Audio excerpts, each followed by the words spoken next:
안녕하세요. 김성길 목사와 함께하는 사람 이야기 제2단원의 G7 과정입니다. 전 시간에 이어서 8-2회가 되겠습니다. 전 시간에 이어서 이 고민과 걱정을 해소하는 방법 중에 세 번째 이야기를 계속 진행하겠습니다. 자, 고민과 걱정을 해소하는 방법. 첫 번째는 분석하라는 내용이었고요. 두 번째는 오늘의 할 일을 찾아서 실행하라는 내용이었고요. 세 번째는 수용하라, 최악의 상황을 수용하라 하는 내용을 함께 나눴습니다. 자, 그 부분에 대해서 조금 더 이야기를 나누죠. 자, 수용하는 것, 최악의 상황을 수용하는 것은 고민을 해결하는 아주 중요한 고민 해소 방법입니다. 예수님은 자신의 십자가로 인하여 고민하셨으나 결국 이것을 받아들이기로 결심을 하심으로 승리를 하셨죠. 그는 아버지께서 자기에게 주신 잔을 마시지 않겠냐고 하시면서 그걸 수용합니다. 사실 수용이라는 것은 엄청난 결단이에요. 예수님께서도 그 고통과 괴로움의 현장을 피하고 싶었습니다. 그런데 그것 때문에 고민이 되는 거죠. 그런데 아버지의 뜻이라면 제가 그 일을 하겠습니다 하고 딱 수용을 하니까 마음이 가벼워지는 거예요. 그래서 그 일을 감당할 수가 있었던 겁니다. 자, 요셉 역시 아까 전 시간에 말씀드렸죠. 요셉 역시 자신에게 다가온 억울함과 고난들을 그대로 수용하기로 결심합니다. 요셉의 성공은 그 상황을 수용하기로 결심한 데서 성공이 출발을 하게 된 거죠. 만약에 요셉이 난 못해, 그리고 그 노예로 살던 집에서 도망을 치거나 거절을 하려고 했다면 그는 아마 견디지 못하고 스스로 자멸하고 말았을 겁니다. 때로는 수용하는 것이 승리의 비결이고 걱정 근심으로부터 자유하게 된다는 사실을 우리는 기억해야 되겠습니다. 저도 역시 사명을 준비할 때 정말 경제적인 어려움에 부딪힌 때가 있었죠. 이때 행한 방법, 성령께서 이때 저에게 감동을 해주신 방법이 뭐냐면 최악의 상황이 어디까지 갈 것이냐, 그리고 제가 그 최악의 상황을 수용하겠다. 이렇게 하니까 환경에 달라진 건 하나도 없는데 내 마음이 자유를 얻게 될 수 있었던 거죠. 자, 그때 당시에 이제 경제적 어려움이니까 먹을 거에 대한. 그런데 희한하게도 그때는 제가 그런 감동이 내 안에 있었어요. 먹을 것이 없으면 금식하자. 금식하다 하나님을 부르시면 천국 가는 거지 이런 거예요. 그러니까 수용해야. 학비가 없으면 휴학하지 빨리 졸업하든 늦게 하든 결국 하나님이 알아서 하실 일이다. 자, 수용. 정말 큰 능력입니다. 이게. 모든 일을 있는 그대로 받아들여라. 왜냐하면 일단 일어나버린 사실을 받아들인다는 일은 불행의 결과를 이겨내는 첫 걸음이다. 이렇게 이야기하는 사람이 있습니다. 응용심리학의 아버지 윌리엄 제임스라는 사람이에요. 자, 또 이런 사람도 있습니다. 참다운 마음의 평화는 최악의 사태를 감수하는 데서 얻어지며 이는 심리학적으로 에너지의 해방을 의미한다. 중국의 철학자 이모당의 이야기입니다. 많은 사람들이 주어진 현실을 이해하지 못하고 수용하지 못하므로 그냥 고민만 하고 괴로워만 하다가 더 큰 질병에 시달리게 되는 경우도 많습니다. 자, 어느 날 제가 방송을 듣는데 암으로 죽음의 시간을 기다려야 되는 안타까운 사연을 전해 듣게 됐어요. 그런데 이 사람이 그 고통의 현장에서 벗어나고 나중에는 암도 치료가 되고 새로운 생명을 얻은 결과까지 전해 들을 수 있었습니다. 그런데 이 사람의 한 이야기 중에 너무 이렇게 암으로 인해서 고민하고 괴로워하고 두려워하고, 그런데 암 자체보다도 두려워하는 것 때문에 더 힘들다는 거죠. 두려움 때문에. 그러다가 어느 날 이 사람이 어떤 결심이 딱 서냐면, 그래, 받아들이자. 그래, 죽으면 죽는 거다. 받아들이자.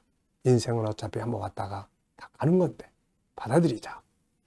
자, 이 받아들이겠다는 결심을 하면서부터 마음이 평안해지기 시작했고, 이때부터 내가 살아있는 동안에 해야 될 일이 무엇인가를 찾기 시작했고, 그 일이 도움이 되고 그래서 결국은 암의 치료까지 이루어냈다는 이야기예요.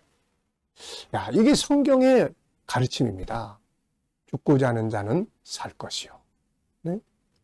살고자 하는 자는 죽으리라. 그러니까 때로는 내가 탁 놓아버리면 마음의 자유가 오는 거예요. 그걸 막 붙들고 있으면은 그게 고민을 더 키워가게 되는 거죠. 받아들이기로 한 다음에는 차선책으로 할 수 있는 최선의 단계를 찾는 거죠. 사실 이것은 하나님이 주신 공식입니다. 하나님은 우리에게 너희 염려를 주께 맡기라고 하신 거죠. 맡긴다는 것은 내가 어떻게 해보려고 하는 고민을 내려놓는 것입니다. 이제 최악의 상황을 받아들이기로 하고 내려놓으면 그때부터 하나님이 일하시기 시작을 하는 거죠. 그래서 주님은 마태복음 16장 25절에 살고자 하면 죽을 것이요 죽고자 하면 살 것이라고 하신 겁니다. 실제로 성경에서 상황을 그대로 받아들여서 죽고자 했던 사람들은 모두 다 살았어요. 그래서 최악의 상황을 받아들이기로 수용하기로 결심을 한번 해보십시오. 그러면 버리면 살게 되는 거예요. 내려놓으면 사는 거예요. 수용하면 삽니다. 마음을 비우면 살게 되는 거죠. 자, 철학자 윌리엄 제임스는 이렇게 말합니다. 그것을 액면 그대로 받아들이라. 일단 일어난 일을 받아들인다는 것은 불행한 결과를 극복하는 첫 걸음이다. 자, 조지 5세는 버킹엄 궁전의 도서실 벽에 다음과 같은 말을 걸어두었다고 합니다. 달을 찾아 울지 말며 엎질러진 물을 후회하지 않도록 나에게 교훈을 주소서. 쇼펜하우는 이렇게 말합니다. 충분한 체념은 인생을 살아가는 준비로서 빼놓을 수 없는 무엇보다도 중요한 것이다. 이렇게 이야기를 합니다. 자, 언젠가 한번 나는 내가 직면한 불가피한 상태를 받아들이려고 하지 않았던 적이 있다. 어리석게도 나는 그것에 반항하려고 했던 것이다. 그러자 고운 나는 매일 밤마다 잠을 이루지 못하는 불면의 지옥을 헤매게 되었고 온갖 짜증나는 일들이 쏟아졌다. 결국 1년 동안이나 자신을 괴롭힌 끝에 처음부터 도저히 바꿀 수 없는 일이라고 생각했던 사실을 그대로 받아들이지 않을 수 없었다. 나는 진작부터 원른 휘트머니 한 말을 따라 했어야 했다.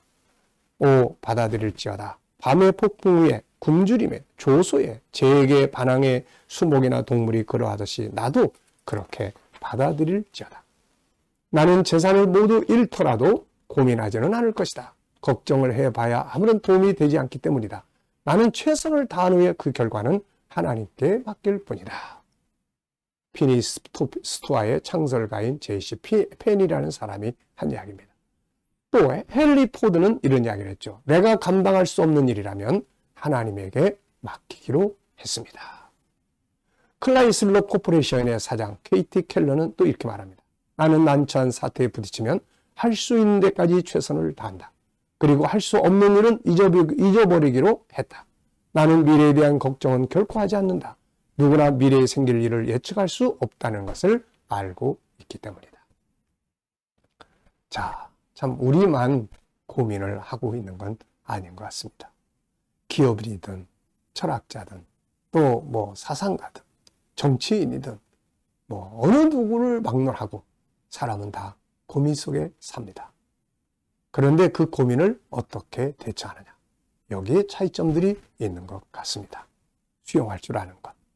자, 해결을 위한 질문 이렇게 한번 해보죠. 일어날 수 있는 최악의 상황은 무엇인가라고 스스로에게 물어보고 도저히 어쩔 수 없는 일이라면 그걸 받아들일 준비를 하고 그런 뒤에 조용히 최악의 상황을 하나씩 지금부터 할 수 있는 일부터 개선해 간다.